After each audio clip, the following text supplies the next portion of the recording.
I'm Heather Caspi with Firehouse.com here at Fire Rescue International in Dallas, Texas. And I have with me Pete Perringer and Mark Brady, the Chief Information Officers for the D.C. Fire Department and Prince George's County, Maryland. Hello, thanks for joining us. Hey, glad to be here. Good afternoon. Good to see you. Can you tell us about the presentation that you held the other day here at the show regarding the media and fire departments? Sure.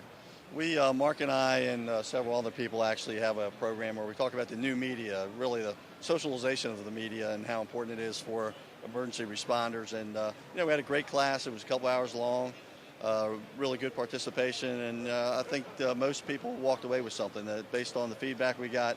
We talked about Twitter and YouTube and Facebook and all those, what we call the new media. So I think it was pretty valuable for the participants. What were some of the main points that you covered? We tried to stress how important PIO 101, the basics of public information, is and still remains important to everybody.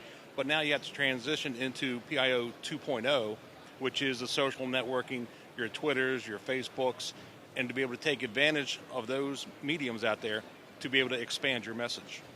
So there is an upside and a downside to these new forms of media?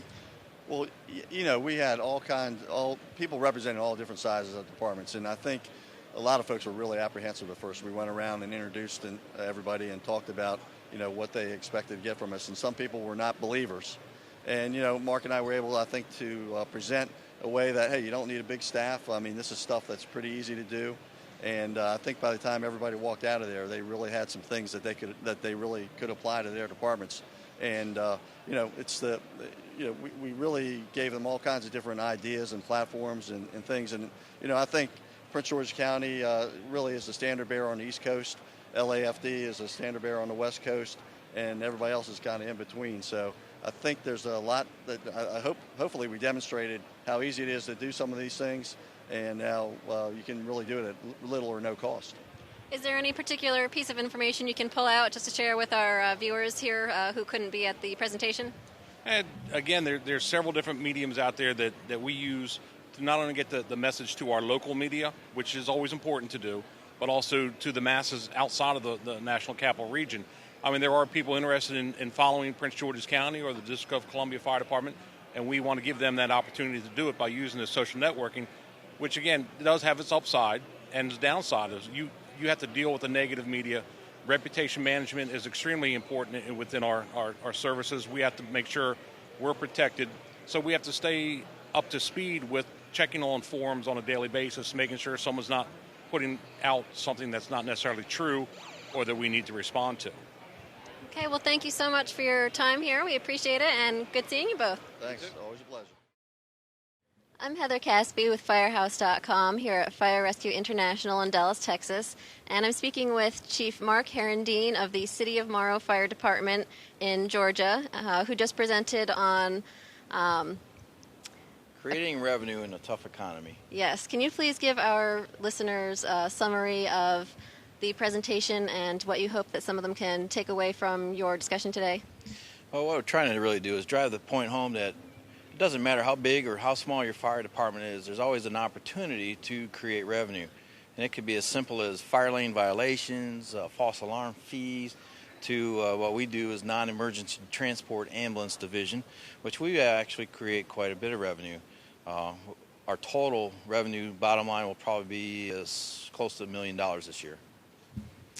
It's very impressive. I know that the numbers that you shared with the group today had a pretty big impact. Were you surprised at the difference you were able to make when you started implementing some new revenue ideas?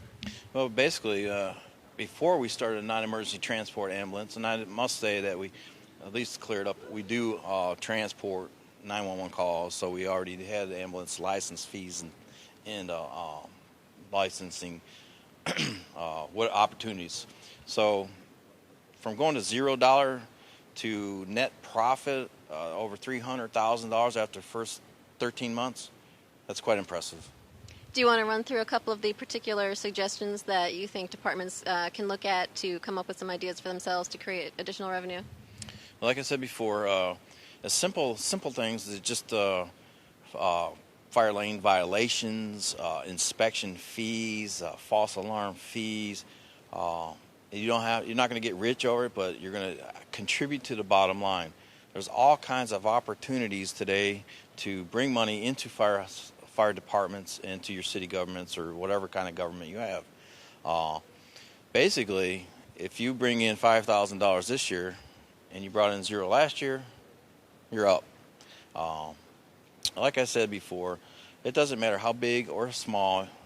If you're a fire department, you can at least fine people for not doing what they're supposed to be doing when it comes to inspection fees, false alarm fees, nuisance alarms. You're not going to get rich on them, but you're going to at least help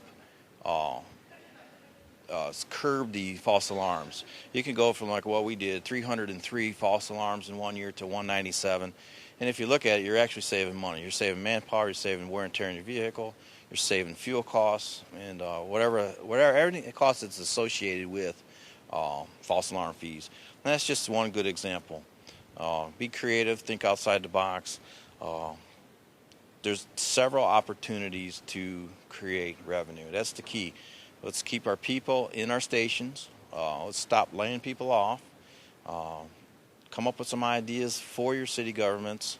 And we actually give raises, and we haven't laid anybody off. So it's working for us. And if it could work for us, a small department, we protect about 10,000 people, and 2 stations, 2,100 calls a year, we contribute quite a bit of money back to the bottom line. Thank you, Chief. We appreciate your time. Anytime. I'm speaking with William Troop of the USFA, and you are presenting on research on... Well, we're presenting on research for both civilian fire safety and fire suppression and detection, as well as our research activities in firefighter health and safety, to include everything from emergency vehicle safety, health and wellness, and things to help the technologies to help firefighters, again, reduce the line of duty and on-duty firefighter fatalities. Can you tell us a little bit more about some of that research and what people can do to look forward to finding some more of those results when those become available? Yes. Everything we do is on the USFA homepage at usfa.dhs.gov. And some of the things that we're doing, we're starting a cutting-edge research on the new science of smoke alarms, again, looking at new technologies in those things that should be in every home, the smoke alarm. Again, better notification of, again, people while they're sleeping, children. So that'll be part of our presentation today. We'll also do a lot of work in emergency vehicle safety in partnership with the Department of Justice. We're right now working on a cutting-edge outreach program and education and web-based training for not just firefighters. We're also working with the U.S. Department of Justice on a public safety emergency vehicle driver training program for both firefighters and police officers.